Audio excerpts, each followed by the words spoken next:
Turns, welcome back to another episode of Surviving College. For tonight, I'd like to talk about a certain term that one of my classmates before used to toss around among us and sometimes write in her Facebook posts. It's called pamajor.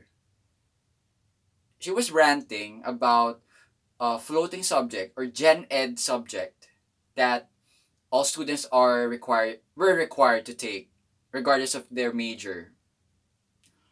And the professor, as I recall, she gave us plenty of work to do to the point that it kind of overlapped and competed in number with our core subjects, the subjects within our field.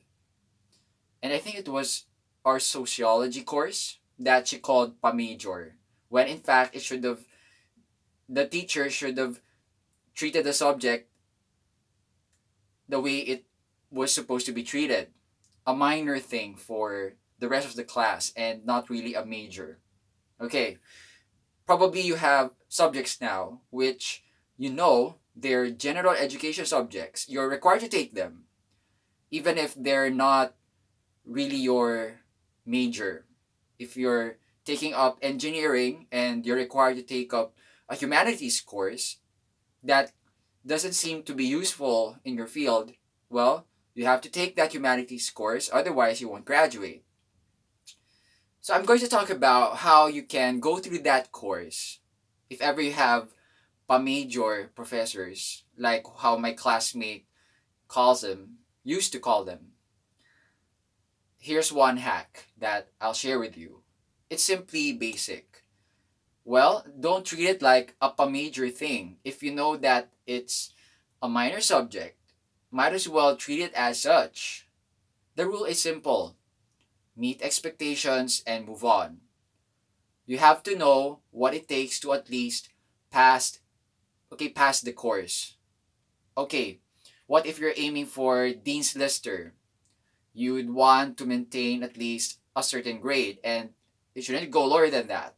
Well, the bare minimum per person would depend on your academic goals. If your goal is to simply pass, then just meet the minimum requirements and move on to what you should be allocating more time for. And that is your the truly major subjects. But if you're aiming for a Dean's Lister or any academic distinction in the future, then you have to manage your expectations well. Maybe you have to go beyond a bit so that you will earn the mark that is desirable and at the same time you'll be deserving of. If it's at least a 2.5, not higher or lower than that, then let that just be your minimum. Then earning a 4.0 or 1.0 in most schools, the highest grade, then that will be optional to you then. Now, how will you know your professor's expectations? You could ask previous students, the reliable ones, or, well, by reliable, you should ask those who performed well in his class and not those who failed, okay? Because those who passed, the class would give you hacks or strategies. And make sure you're going to ask people who recently took the course. I recommend one semester apart or two, okay? But not 2 years or three because the professor might have changed his or her style by the time, okay? That is if you want to get feedback. But nothing beats direct feedback. Ask your professor yourself. What are, well, yes, just be specific with your questions. For example, if you're asked to compose an essay, what points do you want, which points your professor would likely focus on? You could ask that when the assignment is given.